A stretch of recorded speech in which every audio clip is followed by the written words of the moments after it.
Hi, this is John Saltas, a member of the Bingham Boys, a dwindling society down to 2 people now, myself and Ron Yengich. Not many Bingham Boys left. There's a few, right? Yeah, but Ron has told me this morning he was going to the Capitol. I'll introduce him in just a second. And I said, what for? There's no reason to have a No King's March today, is there? And, of course, there was or wasn't. I don't know, Ron, why you really went up there, but...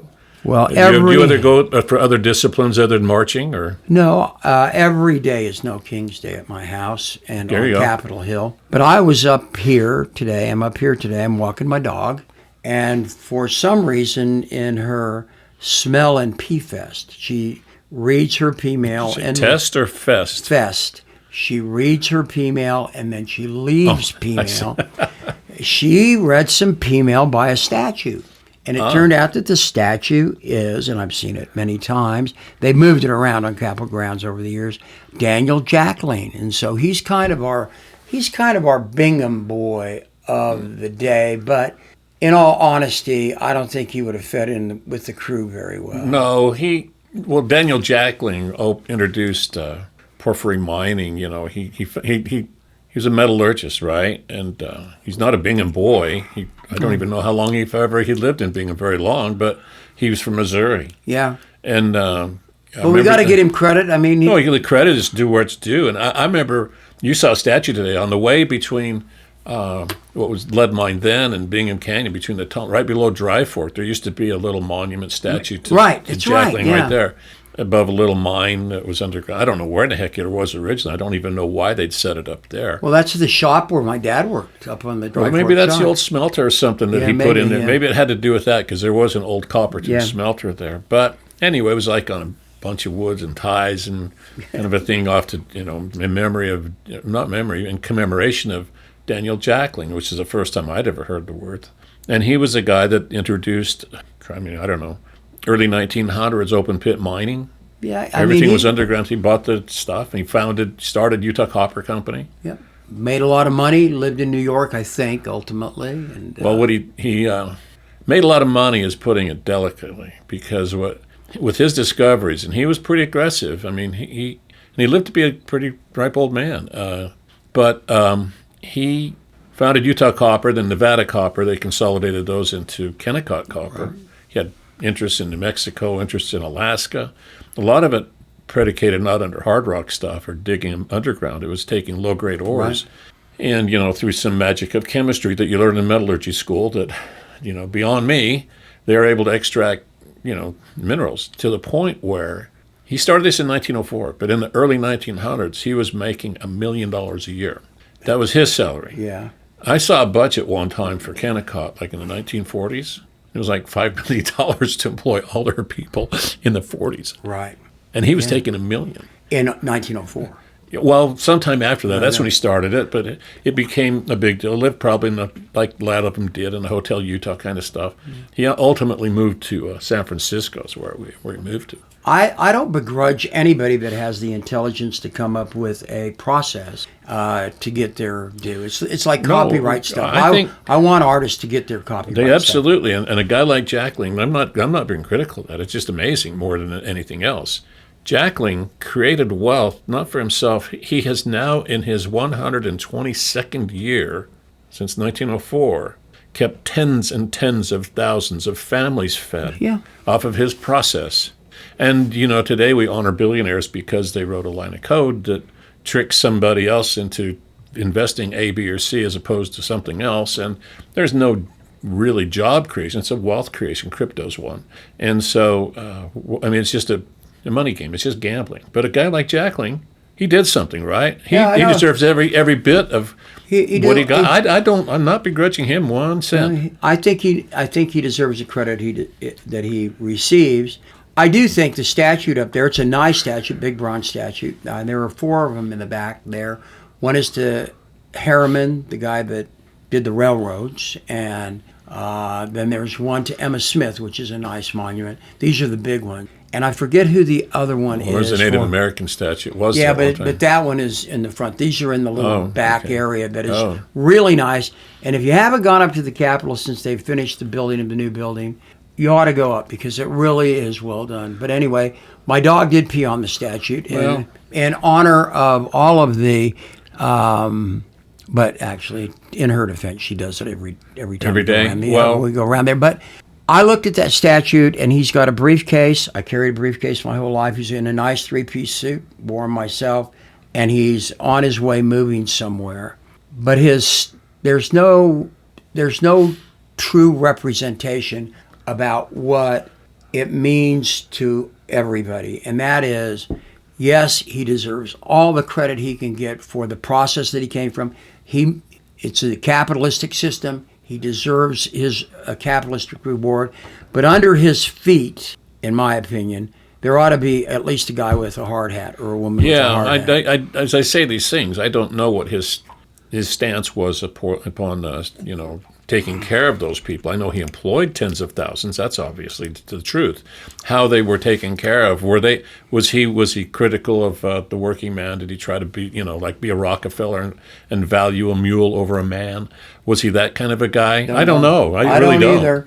I think though. I guess some of our listeners, like Gerald Cole or maybe they do. Kenny Ivey, maybe some of those guys can fill me in on that. I don't know what kind of a guy he was in that sense. I mean, since his statute actually represents not only himself, but the development of that mine. I was in New Mexico, speaking of New Mexico, at Butte, Montana, the mine in New Mexico, the big mine in Chile, the nation of Chile. Those are all due to Jackling's process, because low-grade copper ore that they were able to get out. And the other thing is, though, flying back, because we were early coming back, we ended up going directly over the pit, with the pit just a little bit to the left. And I was on the left in a window seat looking out over that.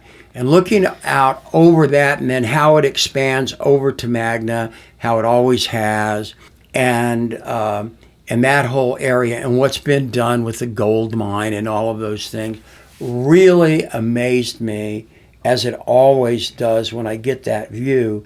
Because, the wealthy guys came up with the money to get the companies working so that they can do it, and they deserve all that credit that they can do. But it was people like our families and the people that listened to us that dug the hole. They dug the hole. And we sometimes forget that when we're handing out awards. A lot of people like awards these days, John. I don't know if you know that. But when we're handing out awards, we sometimes forget the people that shoveled the sidewalks so that people could get to the board meetings. Right. And I guess that's kind of why we're here. Well, I agree with you. And, I've never liked participation awards. Some people seem to get a big kick out of them. I guess they were good for a piece of my life in a way, because my kids grew up in that era of play soccer, get a participation award, And I never really understood at first. I thought, oh, this is cool, make all the kids feel good. And now I'm not so sure, because we see the biggest participation awarder of all time now is ascended to the presidency. We're going to talk to him. My participation award, and I really always felt that way, my first Little League, I hate to tell you this, I played for the Yankees. Oh, why would you hate that? In Little League, because of the way I feel. For Boyd Householder, Paul Valdez, and first year Ron Burke, and then Jack Bodell. They were my coaches, all Bingham guys. Our participation award was we got to keep our ball cap at the end of the year. And I'm going to tell you honestly, I'd rather have that than anything that they give today. You earned a hat. You didn't get the end of the year, and every kid lines up, and they give a little 4-inch statue. Yeah. One note about Jackling that ties it up a little bit. We're looking at, I am anyway, at a Macintosh computer and an Apple. When he moved to San Francisco, that area, he bought a gigantic home near San Francisco. Jackling did. Mm-hmm. It was later purchased by Steve Jobs. Steve Jobs, yeah. Yeah, and he tore it down. It was too big. He tore it down and built a smaller home on it. He had a hell of a hard time fighting preservation groups and stuff, but he won. No, they always win. But right below my house on Capitol Hill is the McCune Mansion. Yeah, and McCarthy's own it now. Yeah, McCarthy's own now. They've done a fantastic job. They have. We've talked a little bit, we've drifted here, but it's okay, about people that have done good things with their money, and there are a lot of them. McCune's mansion, McCune was involved in the mining business too. He ended up moving to San Francisco as well, And the McCarthys, when they renovated that, they did a fantastic job.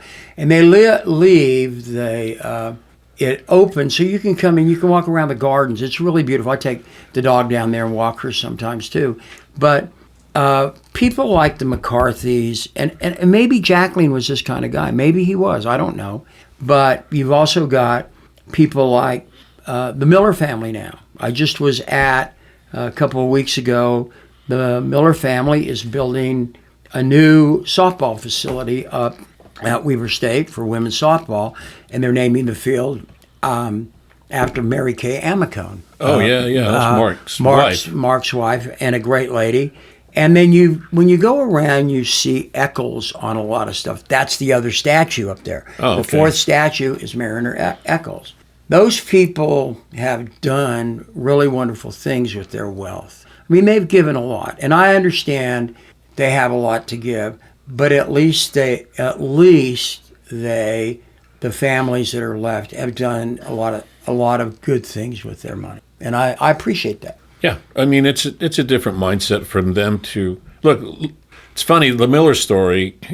His wife's name is Gail Miller. Gail Miller, yeah. And so we apologize. We absolutely. both apologize, Miss Miller. I saw Gail Miller once in Market Street Grill, and she was picking up her bill, and I wanted so badly to just pick up her check and say thank you, and I didn't do it. She just walked away too quickly. But I always had a lot of respect for her. And a lot of people that didn't. I've never met her. I did meet Larry several times, but Larry was a nice guy to me, and yet he also had this reputation of being incredibly frugal. You know, he couldn't reach the bottom of his pockets. You know, when it came tip time and all that kind of stuff. There's lots of stories about Larry, and he was a great business guy and all that stuff, and he was a hardworking guy, West High School guy. But Gail was always, there, and some people started to attribute her with being the brains behind it all at certain points, supportively. And she certainly is the good face of the Miller Company right now. No, she's absolutely, no question. She needs a statue up there, in my opinion. Although, I would put her name in the biggest four letters, GAIL, and kick my ass every time I don't say it correctly and forget for the rest of my life. But I did have a brain fog there. I met her a few times. Kay and I used to ride our bikes up City Creek Canyon a lot. And Gail and Larry would walk from their house, because they were up above it, and we'd run into them all the time. I don't remember Gail saying one word. I really don't. And she was very nice, and Kay and her may have exchanged a few words. I see her just putting her name on a lot of good things right now. Me too. And to back that up, Mark Amicone, who worked for the Millers and is kind of an ex officio member of the Miller Group now, has nothing but great things to say about her too. Perfect. Again, we apologize. Our bad for being bad on this, because it was dumb guys. But we support you, Gail. Yeah. So what else is happening? You got what's in the news? Anything? Well, I think that there are some atrocious things that have happened this past week, John. And the word. Atrocious. I heard that word last week. Yeah. Where did I hear it? You heard it from someone who seldom... No, I don't use the word. I know someone who seldom speaks. Just stands and looks beautiful. Oh, really? Oh, you're not describing me, are you? I am. I'm not that beautiful. And I'm describing Bill. Melania Trump, with all of the things that have happened, let me throw out one, an attempted assassination of the president. Her biggest complaint of the week, the fact that we're still in a war that was going to be over in a couple weeks. Yeah. People are still dying. We could talk about all those things. Her biggest complaint is that Jimmy Kimmel made a joke about her and Donald Trump. That's where I saw the word. And and she said it was atrocious. Is there a similar word in Greek? Let me tell you first. Well, there is. I don't know. I know. I just Googled it 2 seconds ago, right when I did Gail. I did the same thing. What's the Greek Google Translate for atrocious? The word is friktos. I've never used it. I wouldn't know how to use it. I don't use it in English, but I don't know I don't think it's derivative of, it sounds like freak, but I don't know if it means the word freak in English. It's close, but I don't think so. What does it come from in Latin with you? It comes from the same word, basically. Atrocious, you mean, atrocious, not the Greek word. Okay. Yeah. And the word is, What it means in Greek is heinous, extremely criminal, enormously cruel. And it comes from the stem, the Latin stem, and the Indo-European, Proto-Indo-European, to mean to avenge, to be cruel, enormous wickedness, fierce, cruel, frightful. Maybe I can hear all that, but I think you need to substitute Jimmy Kimmel's name out of it. I think so too, and that was the reason I wanted to bring it up, because when I read that, I go, okay, his joke was not a great joke anyway. What it was he made the joke that Donald Trump was behind Melania, and I forget, it was at the... This is made the joke prior to the attempted assassination, and we're going to talk about that. But so it wasn't in response to what happened at all. Donald and Melania made it that way, but it was just a video. I forget where he was at, and he was looking at her, and Kimmel made up that he was looking at her longingly, as though. Oh, Trump was looking at her longingly. Yes, looking at his wife longingly. Was it a stand-up? Was it his opening monologue or something? Yeah, it was one of those things, and it was to kind of indicate. Really, the subtle subtext of the joke is, here's this old guy leering at a young woman, as though... I think he said expectant widow. Yeah, an expectant widow, that's right. So it's not a great joke, first off. It's mild compared to many things that have been said. Well, but if you're offended by it and it comes to you, you get a right to bitch about it. I'm cool with that. But what I'm not cool about is I haven't heard Melania say a word about the kids that were killed in Iran. I haven't heard Melania say a word about Donald Trump when he is savage, particularly female journalists, like he did this past week with Nora O'Donnell, when he calls them ugly and that they have no talent and they're stupid and they're just against him because it's him. I haven't heard her say anything like that. Because she did, Ron. She wore the coat one time during the first presidency that said, "I don't." What did it say? I don't care. Do you? Something like that. So like she kind of let you know where. Or she said on tape one time, "I don't care about fucking Christmas." You know, that's how they mockingly put it in the verbiage when they're talking about her. Well, and this is this is the White House Christian movement going on here, and there's a first lady saying that. But the point. The bigger point for me, let me just say, is she didn't write that text in that post, that blog post. That's not her writing. Are you kidding me? That she used the word atrocious in that the whole thing. Well, maybe not. So it's all a ploy right now. But it's under her name, and we seem to too often give some people a walk on this stuff. I'm not willing to give her a walk at all, because here's the reason. The reason is atrocious, and the word atrocity, it's different than being a prick. It's different than being bad. It's different than being nasty or whatever. Atrocities are evil. And when she talks about Jimmy Kimmel, he's a comedian saying something bad, and that's atrocious. That's what she wants to talk about.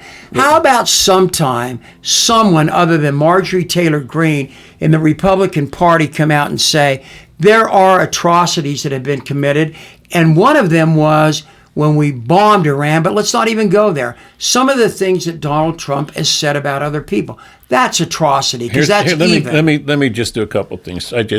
Here's some things Donald Trump has said about Democratic Party, which makes me a target of what he said. Me too. Or people who oppose him.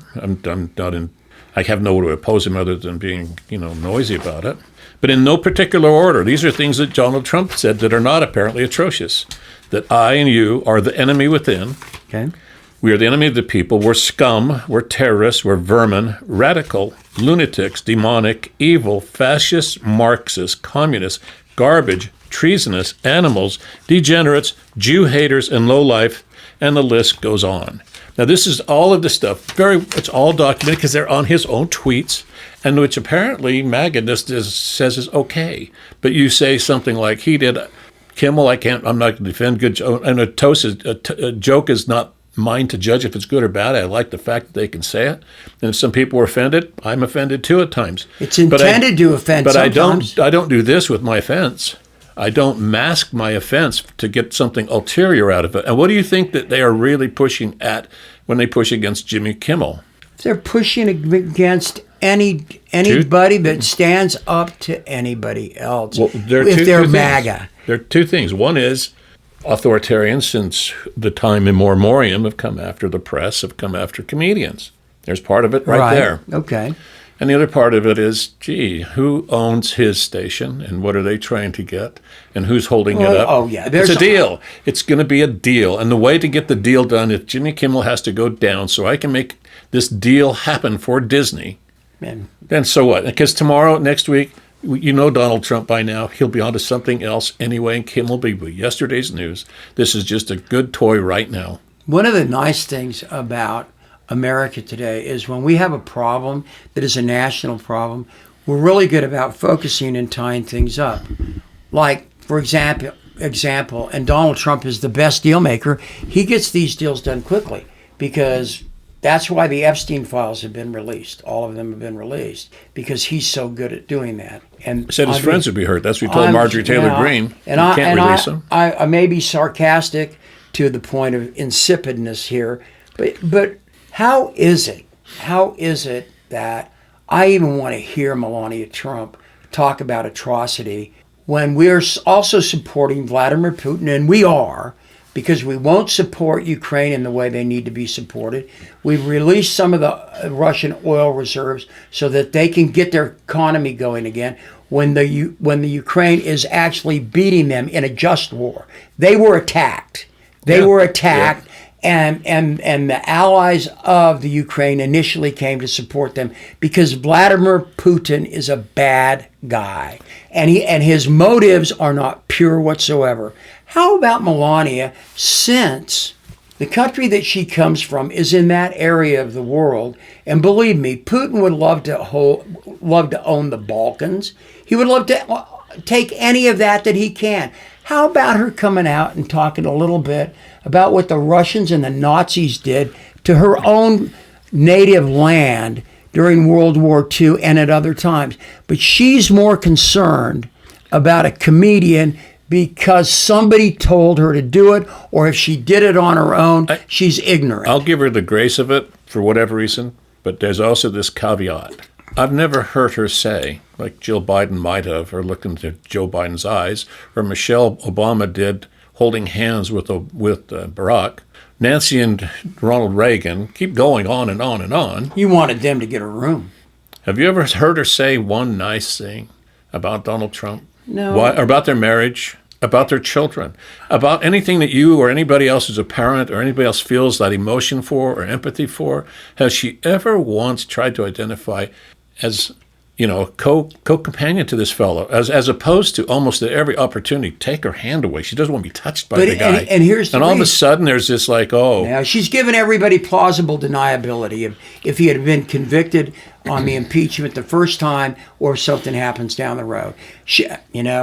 I always hated it when I represented a client that the government thought was a big guy that they wanted to get really bad, and they would go after their wife. I thought that was chicken shit then, and it would be with her now. Did anybody? But when you step out and you're Melania Trump, you step out and you want to play a little bit of the ball game so you can act like you're being tough over a comedic statement, good or bad, and you won't do anything else. I don't want to hear it. I don't want to hear from you. Rush Limbaugh, the lion of the right, he said... Is that L-Y-I-N? Yeah. He said, and apparently this wasn't atrocious because they still revere, certain people still revere the Rush Limbaugh legacy. Obama is a African, and that Michelle Obama is a silverback gorilla. Trump gave Rush Limbaugh the Presidential Medal of Freedom. Right. Wasn't that atrocious? How does this? That is atrocious. Then Jimmy Kimmel deserves 10 trophies or 10 medals because this is stupid. How can you go away from how can you be so blind? How can you be willingly blind to this shit going on? And if somebody like Kimmel says this, all of a sudden up in arms like it happened yesterday. Right. This is just, it's been going on forever. That, you know, It is. I mean, it isn't right to say the things that Limbaugh said, and jokes can go too far. They can hurt. one was a joke context, and one was I'm a commentator on the radio telling my listeners. I get that, and there's a different context to it, and we all should be nicer. I should be nicer. I try. I fail. But when I saw that, I was so irritated for the next couple hours. I can't tell you, because you go, really, Melania, that's what you're going to come out and talk to. How about what's this atrocious when he said Robert Mueller deserved to die? Right. I'm glad he's dead.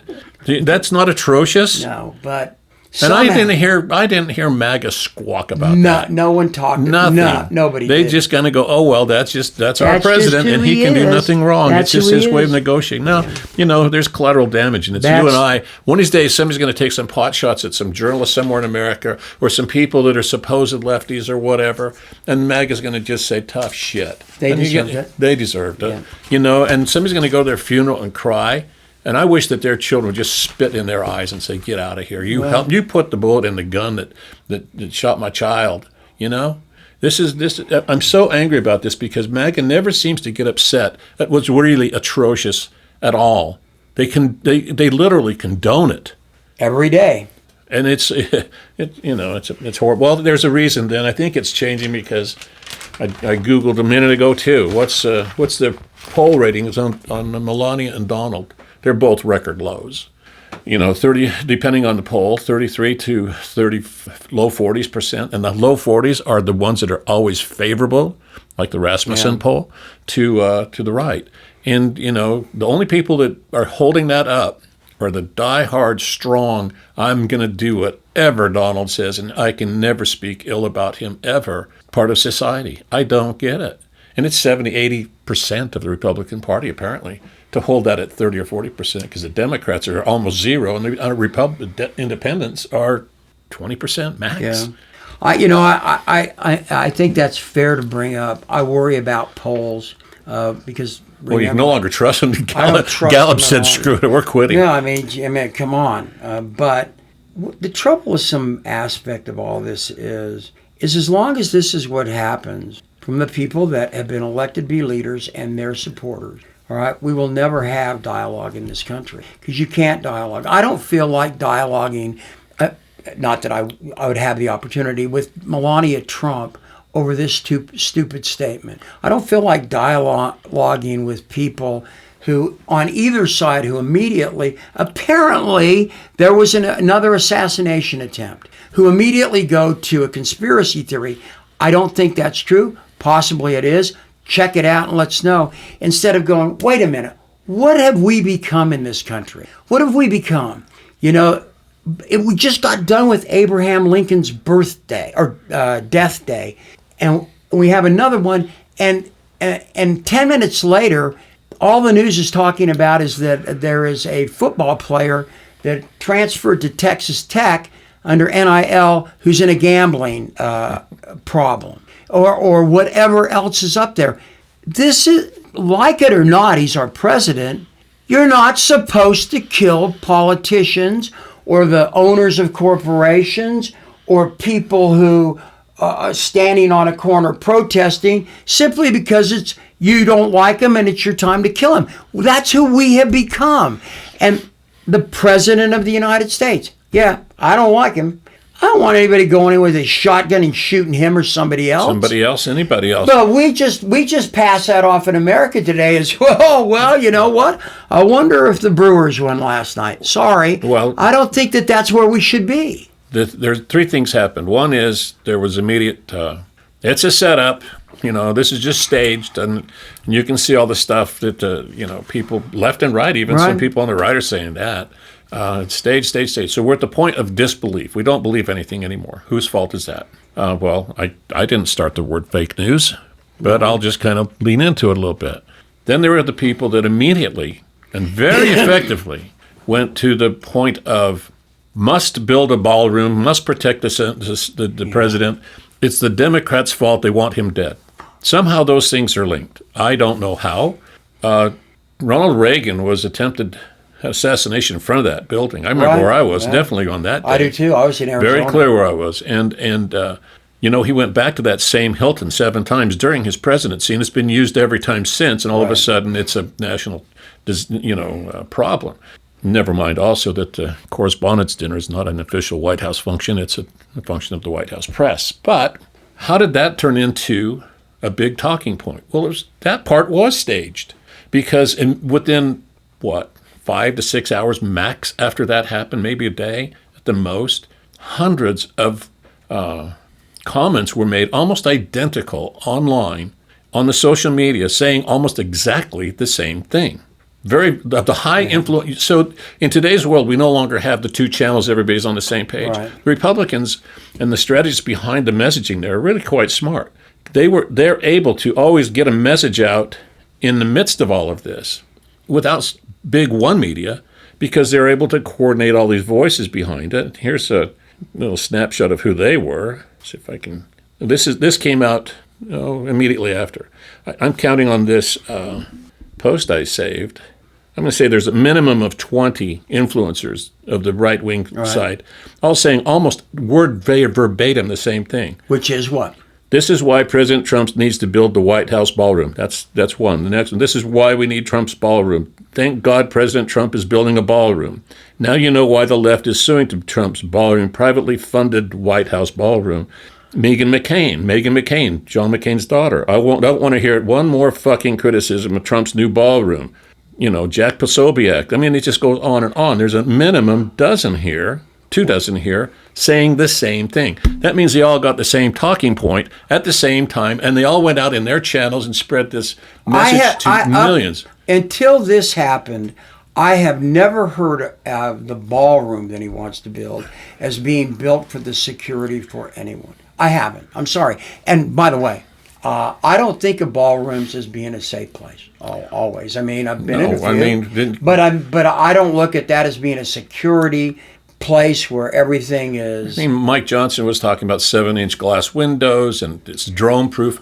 Why are we building this like a golden dome over just a half an acre of one piece of property of America? Well, I'll tell you why we're building it.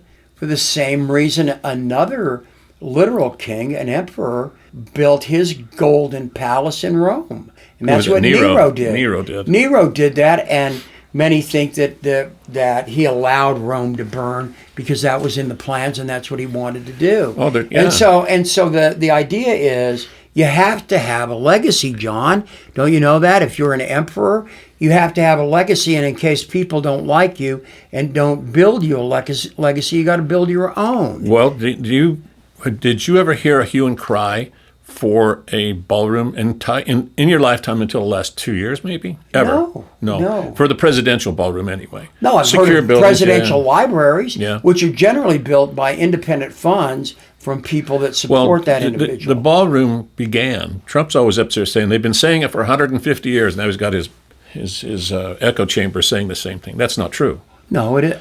So wait a minute. What's 150 years ago? What year would that be? You're better at math than me. Well, not very much. 1870 sometime. 1870. I don't recall during Reconstruction. Read a little bit about it.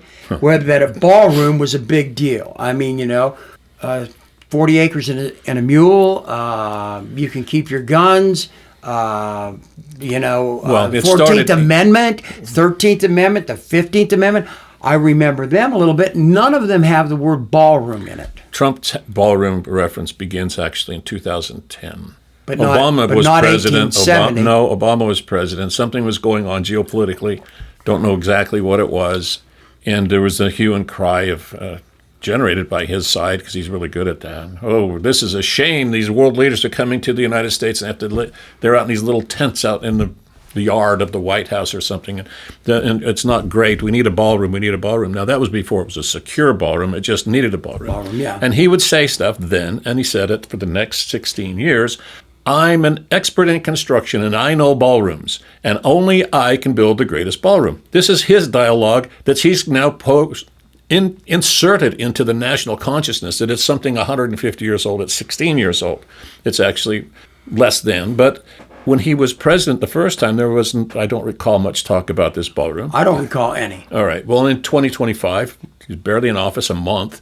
One of the first things he says is, we need a new presidential ballroom. Okay? And he says, I am going to fund it. That's what he said. That's what he told the American people. He's been going to fund everything. Well, it turned from that 8 months later, 9 months later, to it's going to be privately funded. By then, the Eastrom has been demolished. Right. Nobody saw that coming. Did we ever see the plans? No, they just took a crane to some kind of building, right? Boom, it's gone. The wing. Did it need to go? I don't know, but it certainly wasn't as decrepit as he made it out to be. It didn't need to be replaced. And now it's turned into a $400 million fiasco of who knows what it'll be, because now there's talk that underneath it is some kind of bomb shelter or something that you don't get to go into. And so it's not funded by him nor private donors any longer, but the American taxpayer. Would that be you and me? That would be. And on top of that, golly, who's the contractor on this? Who's going to spit out a few millions of dollars for making this happen? Trump Inc. So it's like, those bastard Bidens, boy, what did they do? And they just let this happen. So what you mean is, and that Trump and his family and his buddies or people close to him that benefit him, and you get the payback on the second hand. Are making money off of government contracts like that they're putting out, and then they have a personal interest in like that. Drones that are being sent to Iran, to the Iran war. Their crypto stuff. So who knows where that happens? But why are we giving contracts to a company owned by their family that's been in business for about 2 months? Well, we shouldn't. Because there was a time. We can't complain anymore is what the deal is. There was a time when anybody that did that would immediately. Jimmy Carter had to give up his peanut farm. Immediately. Billy Beer was crucified for taking advantage of the name and selling on a bottle of beer. They would be vilified, and the media would have them figuratively in front of the public. As a person in media, you can take it to the bank. There's no media now. No national media that has any kind of impact. Nora O'Donnell was in and out of trying to be Walter Cronkite for a minute, then back out to being some, passive, it was the most passive-aggressive interview I've ever seen, but it was effective in certain points. She stood up there. That's a 60-minute interview the other day. I know. She asked him a question, and instead of answering the question or being a gentleman of any type about it, or even responding with some tempered aggression, he was just a jerk. And that's who he is. And that's what did he say? And let's go back to Melania. And that's what Melania was. We're not supposed to put down the first lady or first man or second lady. But when you jump out into the fray, okay, then let's play. She deserves criticism because that's exactly the type of stuff in a different context that she's blaming Jimmy Kimmel about. She's a woman. Shouldn't she come and stand up for Nora O'Donnell? Why not? Or say, and I told my husband, I don't want any more of that, okay? Eleanor Roosevelt, in her day, it was known, Franklin did some stuff, Eleanor went and talked to him, and it got out that happened. They actually had, although there were problems in their marriage, we now know, they had a working partnership on stuff like this. Melania and Donald Trump, all they have is they've got a business accord. I don't care about the intimacy of their relationship. It's none of my business. But as you just said, she stands up there. She is under the phrase plausible deniability. There ought to be a picture of Melania Trump because that's what she's doing. She wants her cake. She wants to eat it too. But when shit goes bad for Trump, if it ever does, Melania will be the first one to say, I told him not to do that. Well, yeah, and I'm not as harsh on Melania. I don't think you came across so harsh, but my sense is that I don't even think Melania wants to be there, but you called it what I think it is to a business arrangement, and the screw turned, and you got to do this for me. Because I don't think she passionately felt that way, or else she would have said it earlier on any number of jokes told on Kimmel, Colbert, Jimmy Fallon, all the rest of them, Seth Meyers, all the late night guys.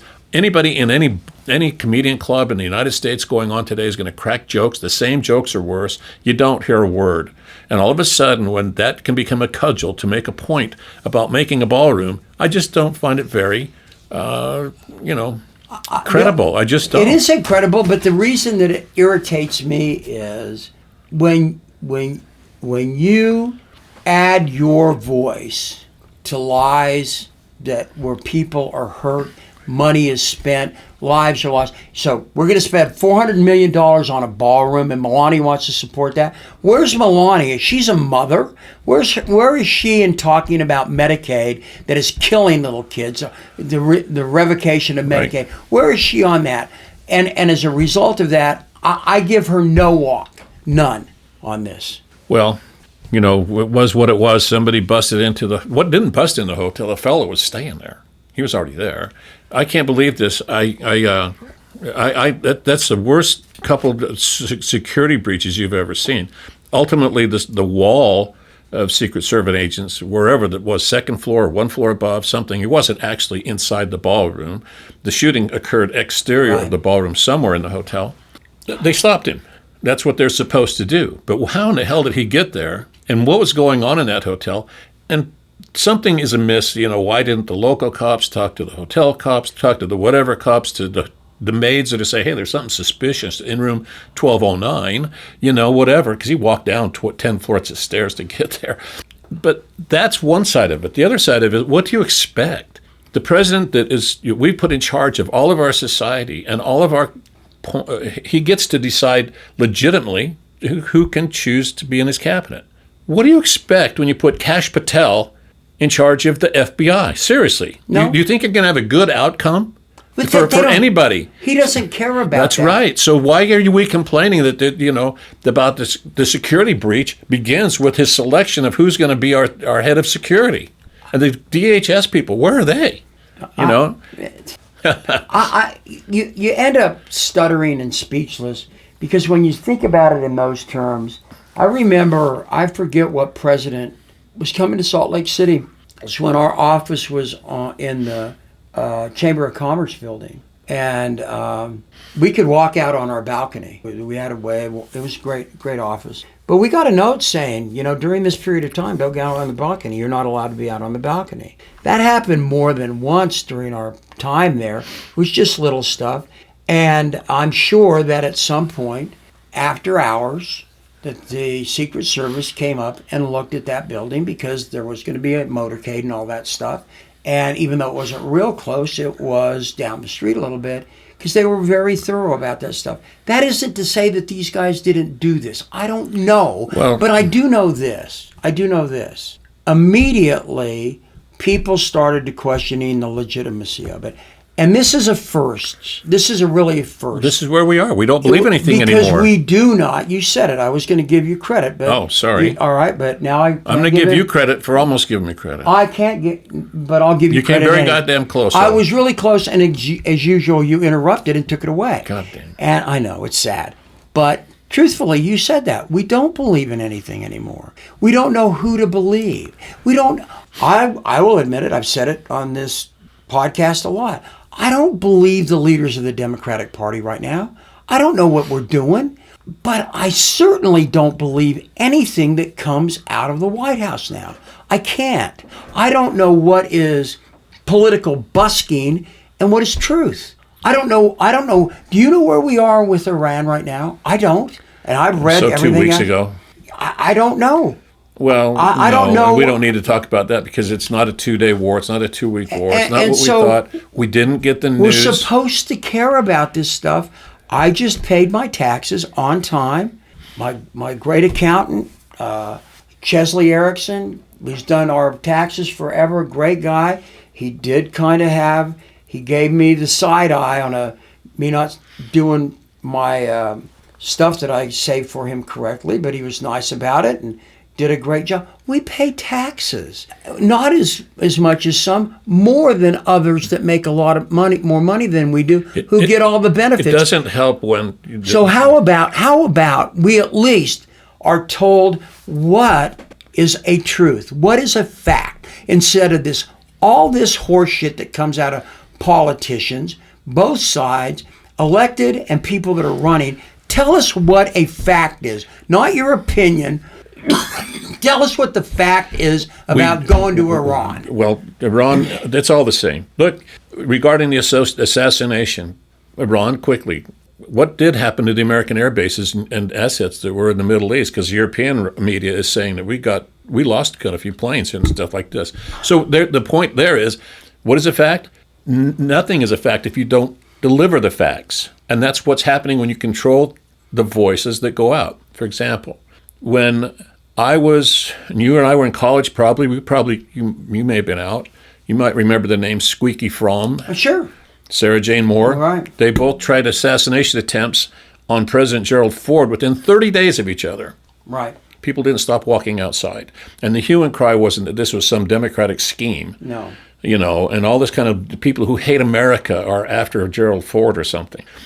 30 days. Then Reagan was assassinated. Remember the names of all these people and all the circumstances. We don't even know what happened at Butler. No. Who Crook, as I think is a kid's name.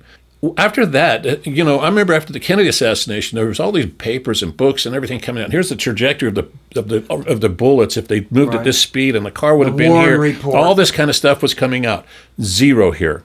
Nothing. We don't have any information at all there. There's no facts. The guy that apparently tried to assassinate or some attempt of Trump on a golf course, who was that? We don't know anything. We don't know here. Blanche, who is the head of the DOJ now, came out yesterday and said, well, we don't know who shot, and we don't know who got shot, and we don't know anything. We don't know. It's going to come out later. In a real world, that would have been real-time news and would have been told immediately. The Secret Service agent who was shot was standing at X. He took it to the chest and into his phone, and his name is Y, and all this kind of stuff, and he has a family of 4. None of this stuff gets out anymore.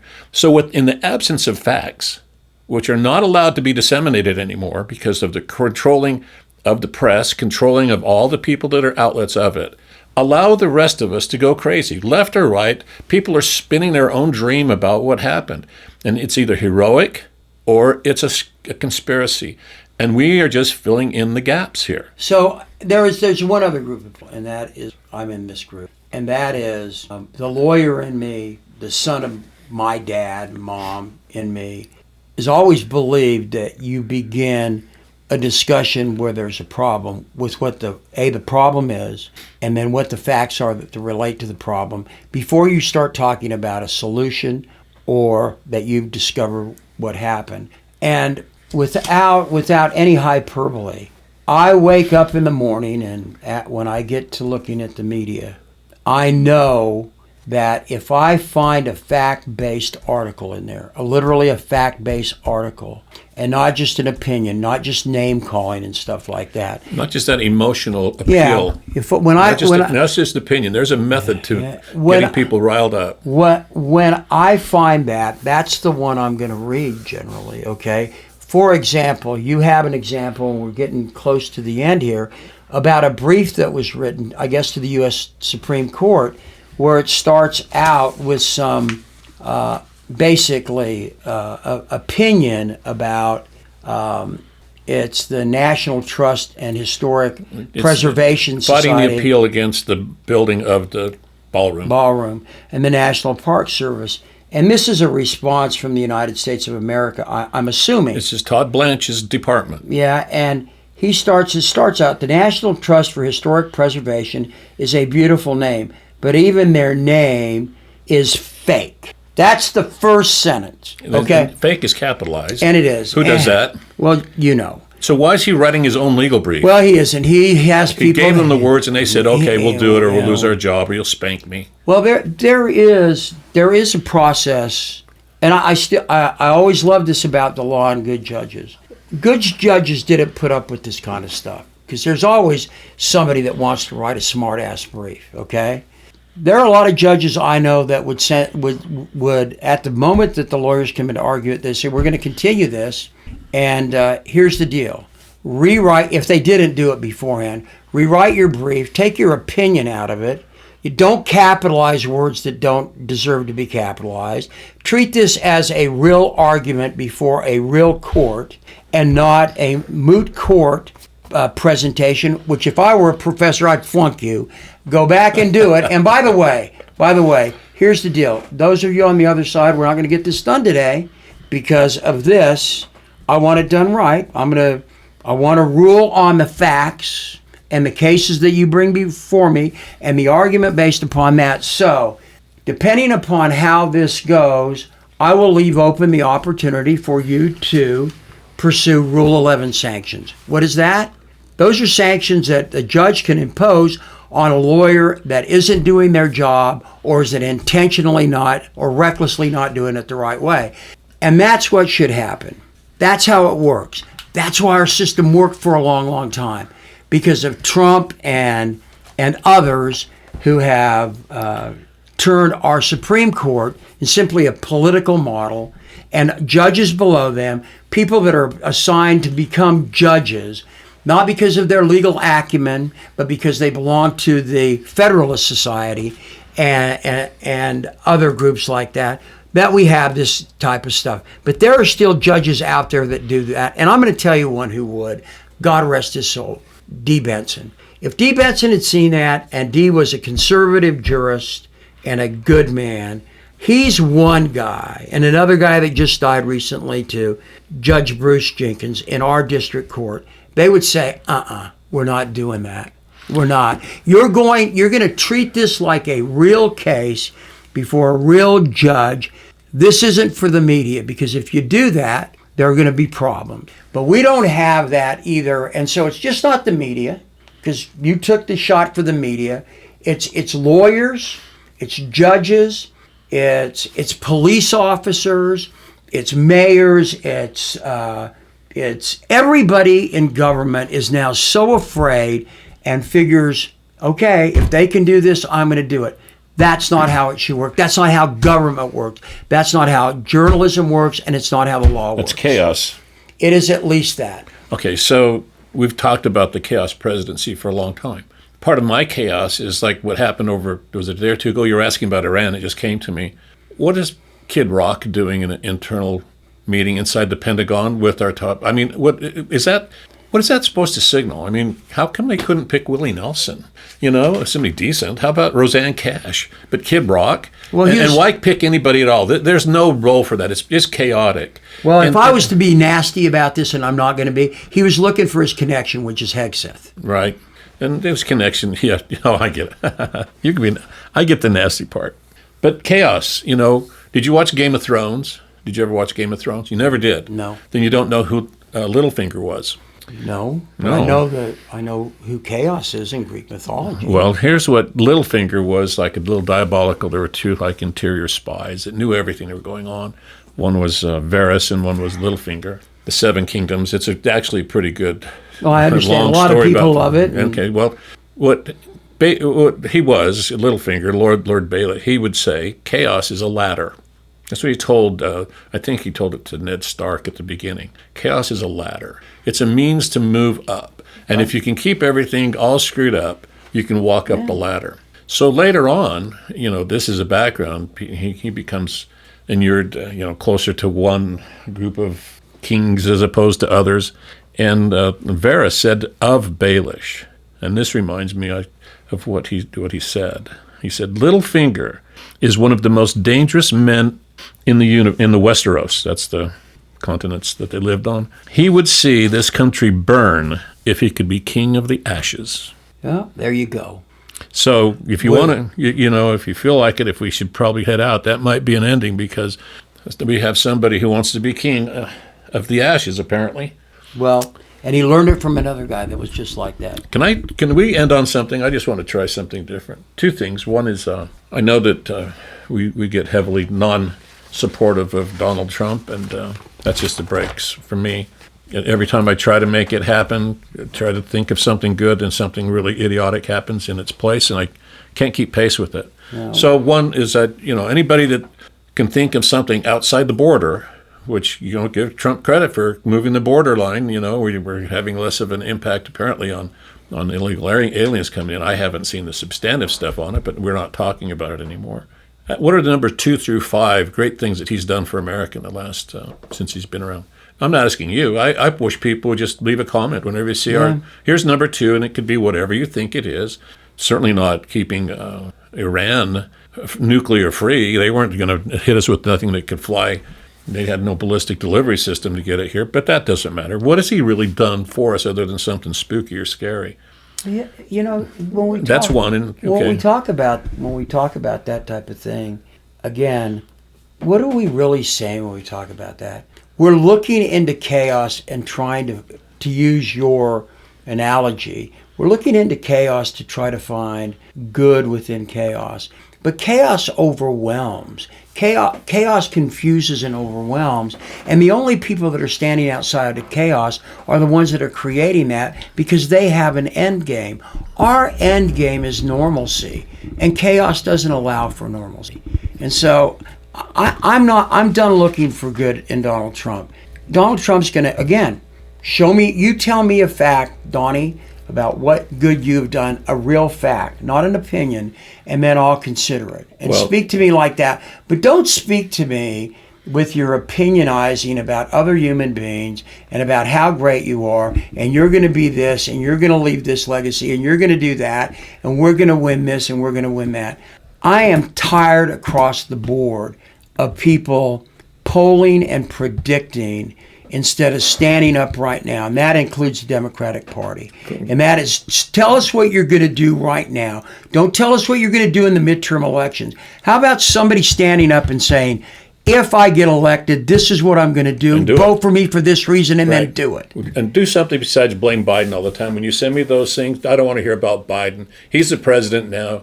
I don't want to hear about Obama. I just want to leave with this, if this is okay. Yeah, I'll shut up. To anybody who doesn't like to wonder where we come from, how come you never hear these kind of messages? And let me just end right here, Rowan.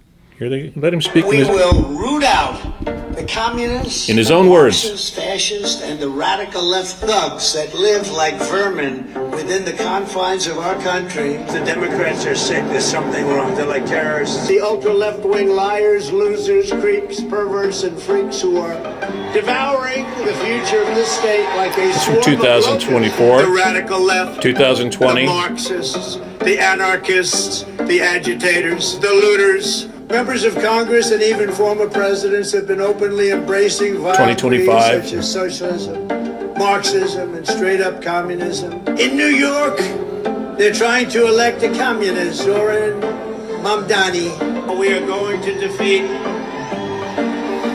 a communist known as Kamala Harris, most radical left person ever to run for office. This is communist, this is Marxist, this is fascist. Have you heard her laugh? That is the laugh of a crazy person. That is the laugh. It's the laugh of a lunatic. Have you heard? Kamala is mentally impaired. Joe Biden became mentally impaired. Kamala was born that way. Ilhan Omar, who her brother became her husband. We keep taking in garbage into our country. Ilhan Omar is garbage. She's garbage. Her friends are garbage. We'll stand up to crazy Nancy Pelosi, who ruined San Francisco. How's her husband doing, by the way? Anybody know? That's where I want to close it. When Nancy Pelosi's husband was bludgeoned. Somebody broke into his house. Was bludgeoned. And when the people in Minneapolis, the two legislators, were killed, Donald Trump mocked the Pelosi family, and Mike Lee mocked and joked about the two people, the representatives in the state legislature of Minnesota, That died. And all of a sudden, there's something wrong with all the rest of us? No. There's a disparity here. The teeter has tottered the exactly wrong way here. And people somehow can't see it, or they enjoy watching people like myself or yourself hurt by it. That's all I can think of anymore. I think people out there supportive of Trump, who still support this kind of stuff, really get a kick out of seeing me hurt. And I have been. I think they get a kick out of it. Leave it to you. Look up the word atrocious and then apply it to the things you just heard from Donald Trump. Right. Amen. All right. Peace and love, everybody. See ya.